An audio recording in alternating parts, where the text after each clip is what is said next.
Então, seguindo aqui, amigos, nós vamos para o nosso segundo princípio, que é o princípio da justiça, amor e caridade interespécies.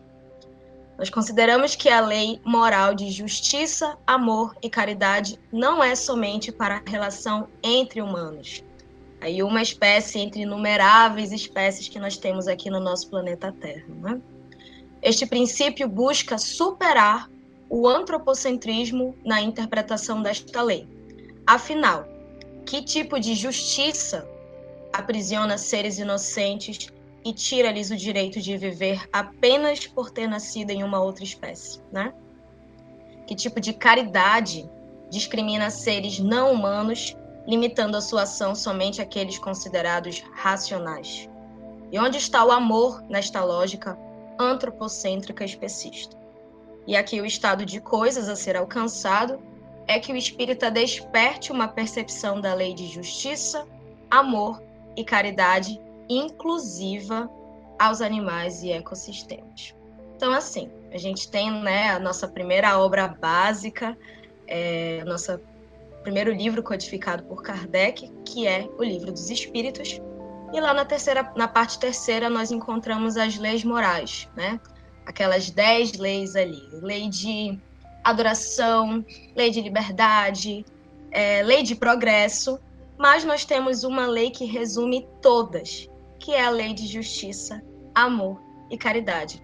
E os próprios espíritos ali, na questão 648, nos dizem que essa lei é a lei mais importante, porque nos faculta, né, o adiantamento na vida espiritual, já que vai estar ali resumindo todas as demais leis. E, gente, apesar de termos, assim, um nome, né, justiça, amor e caridade, é uma lei só. E o que a gente está buscando aqui trazer para vocês é que ela é uma lei que ela deve ser vivida em relação aos demais seres, a todos aqueles que estão aqui coabitando conosco a Terra, que estão junto conosco nessa caminhada evolutiva. Né? Mas do que se trata ali cada elemento dessa lei, apesar de tudo nela estar relacionado? Eu vou destrinchar um pouquinho aqui só para facilitar o nosso entendimento e essa reflexão aqui que a gente vai fazer de forma bem breve. Primeiro ali nós temos a justiça, né? Nós temos a nossa justiça divina, que está muito acima da justiça humana, e que a questão 875 no Livro dos Espíritos define a justiça como o respeito aos direitos de cada um, aos direitos de cada um. E os espíritos nos dizem que o sentimento de justiça, ele está na natureza, ele é algo natural. Por isso que nós nos revoltamos ali diante de uma ideia de injustiça. Mas essa revolta, gente, ela vem quando nós estamos com o nosso sentimento, com o nosso senso aflorado, desperto, né? Nós sabemos que esse senso ele ainda se encontra muito deturpado por conta das culturas antropocêntricas que nós, humanos, estamos aqui mergulhados na Terra, né?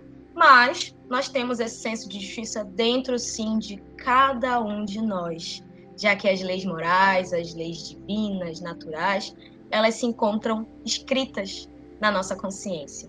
O que é que a gente precisa, então? Resgatar esse senso, né? E o que é que pode fazer esse sentimento, esse senso ser desenvolvido? É o nosso progresso moral. E aqui eu gostaria de abrir um parêntese, né? Para compartilhar com vocês uma experiência que a gente teve recentemente na evangelização. Eu trabalho atualmente com crianças de 5 e 6 anos. E há 2 sábados atrás a gente falou sobre esse tema, sobre a lei de justiça, amor e caridade, óbvio, de uma forma bem lúdica ali, com a linguagem deles. E aí, lá no início, a gente distribuiu para eles de forma desigual pedaços de massinha. Eles amam brincar com massa de modelar. E aí, no início, eu dei 5 pedaços para um, 2 pedaços para outro. E aí, a gente foi dando critérios aleatórios. Vou te dar 5 pedaços porque você tá com um laço que eu gostei no cabelo. E a gente foi e fomos observando como que eles iriam reagir, né? E assim, gente, são crianças que uma coisa incomoda, eles vão falar na mesma hora pra gente. Então, a gente foi distribuindo e já ficar, não, tia, assim não vale, assim não é justo. Usaram esse termo, justo. E aí eu falei, por que não é justo? E falaram, porque fulano recebeu mais do que eu. Eu tô só com um. Aí eu falei, tá, o que seria justo para vocês? Todo mundo receber ali a mesma quantidade de massinha. E assim a gente foi trabalhando com eles. óbvio, né, gente? Como a gente está falando aqui, apesar da pouca idade, mas as crianças nós sabemos que são seres ali reencarnantes, que já tiveram diversas experiências, mas é muito fácil, a gente tem já esse senso de justiça em nós, e a gente se revolta ali com mais facilidade, digamos, quando é algo que envolve algo que é nosso, direito nosso, né? Quando mexe com a gente. Mas o nosso objetivo ali com eles foi trabalhar algo que também envolvesse outras situações. Então, fomos trazendo diversos exemplos. O que é justo, o que não é justo? Isso para vocês é amor ou não é? E aí fomos trazendo, por exemplo, ali a situação de animais que se encontram em situação de rua. O que vocês acham quando vocês encontram? O que vocês sentem quando vocês encontram um animalzinho ali? Tá passando fome, tá passando frio, né? E aí vocês acham que isso é justo? E eles falaram, não é justo. Vocês acham que isso é amor, que isso não é amor? O que nós temos que fazer? O que vocês podem fazer? E eles foram, inclusive, já trazendo exemplos ali de coisas que eles realizaram junto com seus pais, né? De criança ali de 5 anos, mas que viu um animalzinho ali em situação de rua e pediu para o papai e para a mãe para adotar, para cuidar. Então, é isso que nós precisamos e que nós estamos dando ênfase aqui, né? Que esse sentimento, que esse senso, ele comece a ser expandido, a ser estendido para os demais seres. Então, se nós aqui, humanos, não gostaríamos que a nossa vida fosse ceifada antes do tempo previsto, o que nos dá o direito da gente fazer isso com outras espécies, né? E aí, seguindo a lei de justiça, de amor e de caridade, nós só devemos fazer com o outro aquilo que gostaríamos que nos fosse feito. E aí o outro, não apenas o nosso irmão humano, né? Todos os seres que estão aqui conosco coabitando. E os espíritos, inclusive, nos dizem lá na questão 879, que quando nós estamos praticando a verdadeira justiça, a justiça na sua pureza, nós também estamos praticando o amor e a caridade, porque sem eles não há a verdadeira justiça. O amor ali, da forma como Jesus nos ensinou e exemplificou para a gente, né? A caridade no seu sentido filantrópico, no sentido de amor ao próximo. Inclusive, a gente tem uma questão que a gente fala tanto no Espiritismo, que é a 886, que a gente encontra o BIP, né? A benevolência, a indulgência, o perdão.